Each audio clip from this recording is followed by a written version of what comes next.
Devocional diário, série Por que fazer missões? Primeiro episódio. Olá, meu irmão, olá, minha irmã, prezada ouvinte, prezado ouvinte. Mais uma vez vamos nos encontrar, nos reunir, nos conectar para iniciarmos uma nova série de devocionais diários aqui no canal da Bíblia JFA Offline.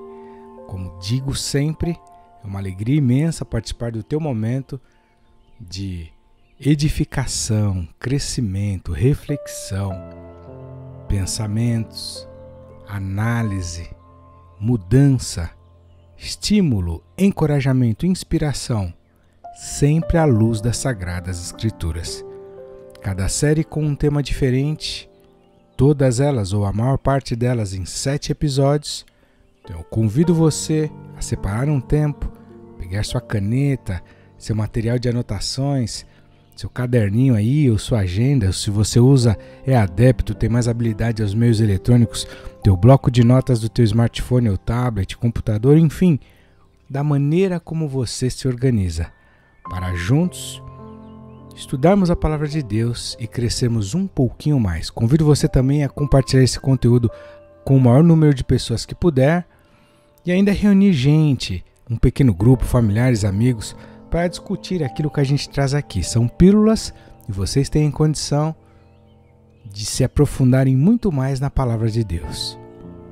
A série que eu estou propondo e que iniciamos hoje, nesse primeiro episódio, tem o título Por que fazer missões?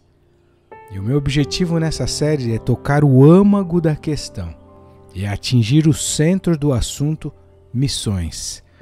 O meu propósito principal é entendermos o porquê devemos, precisamos, necessitamos, temos que fazer missões. Para isso, nós precisamos verificar na palavra de Deus que ao longo da história, Deus sempre se moveu em favor dos povos, de gente, da humanidade, da sua criação, da criatura. O nosso Deus, portanto, é um Deus em missão. Eu quero compartilhar, quero ler contigo o texto de Romanos, capítulo 10, dos versos 13 ao 18, que diz assim, Romanos 10, versículos 13 ao 18. Porque todo aquele que invocar o nome do Senhor será salvo. Como, pois, invocarão aquele em quem não creram? E como crerão naquele de quem não ouviram? E como ouvirão, se não há quem pregue? E como pregarão, se não forem enviados?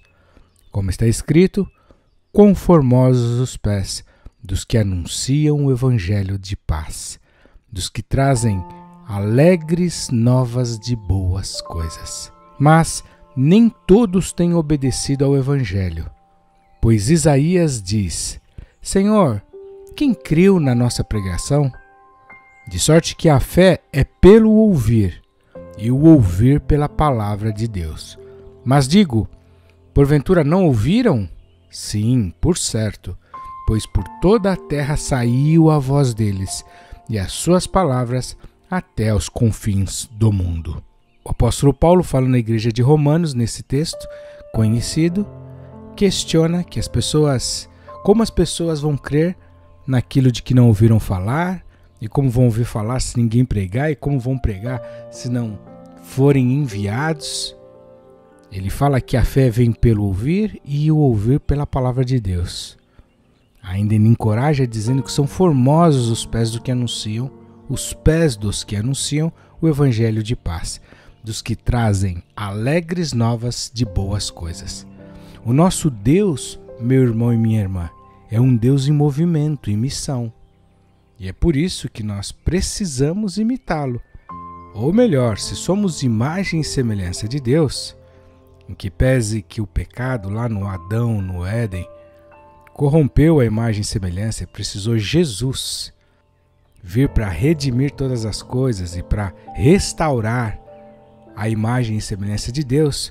Portanto, estamos em obras, em restauração. Creio que isso é um processo, sim, mas entre tudo aquilo que precisa ser retomado, reconstruído da imagem e semelhança de Deus em nós, está também a tarefa, o dever de se envolver com missões, com a pregação do Evangelho, com o anúncio das boas novas, de boas coisas, da salvação, razão pela qual eu acredito, inclusive, que a igreja está nessa terra ainda. Mas para que você não tenha dúvida, eu quero te mostrar, num olhar aqui panorâmico, rapidamente, que o nosso Deus sempre agiu, sempre foi, sempre enviou recursos, soluções para as necessidades da humanidade. Um Deus que sempre se moveu, sempre trabalhou em favor daqueles que por Ele esperam, em favor dos povos. Deus fez o homem, lembre-se aí, viu que não era bom que estivesse só, enviou uma mulher.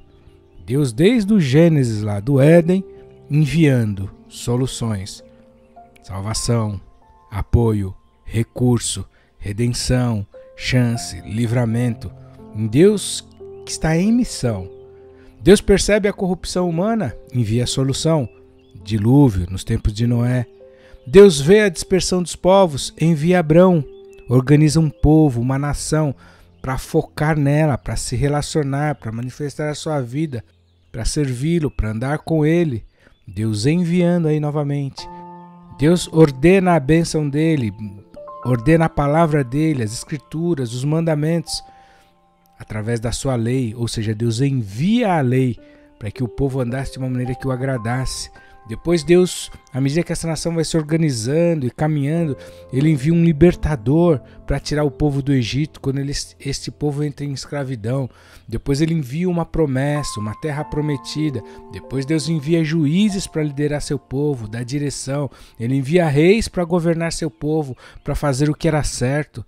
Não quer dizer que necessariamente o homem reagiu à expectativa de Deus. Os homens sempre falharam. E quando eu digo homens, não é só o homem sexo. Eu digo o homem gênero, ser humano. Deus envia profetas para falar com seu povo, conduzi-los na sua vontade. E aí, na plenitude dos tempos, Deus envia Jesus para solucionar todos os problemas da humanidade. Jesus cumpre o seu propósito, sua obra, seu ministério, vai preparar lugar para nós.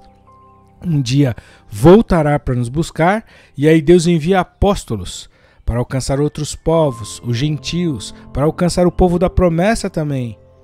Deus reúne todas as suas iniciativas num único lugar, chamado a igreja, para abençoar as nações, para ser uma resposta aos principados e potestades. A igreja também é um envio de Deus. Deus, como se não bastasse tudo isso, envia o Espírito Santo para estar conosco todos os dias até a consumação dos séculos e assim por diante. Portanto, missões, meu irmão e minha irmã, não começam a partir da grande comissão descrita lá em Mateus 28, dos versos 19 ao 20. Lembra?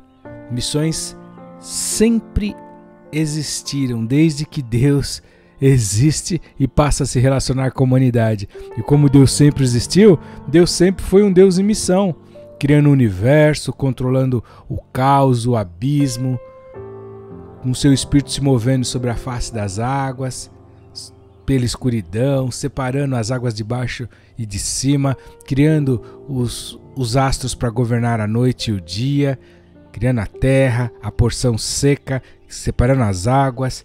Um Deus em missão. Logo, missões é algo inerente ao caráter de Deus. O que mudou foi a missão ao longo do tempo, das épocas, de acordo com as necessidades.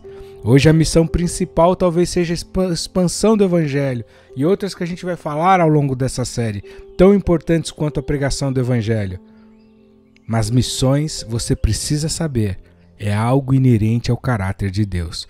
Ou melhor, você precisa se lembrar, considerar, aprender. E se você já sabe disso, não tem mais nenhuma dúvida, praticar. Missões é algo inerente ao caráter de Deus e sempre fez parte da sua atuação. Por isso precisamos nos envolver com missões. Esse é o primeiro episódio dessa série Por que Fazer Missões? Eu encontro você amanhã com mais um episódio de uma nova série aqui no canal da Bíblia JFA. Deus te abençoe. Até lá.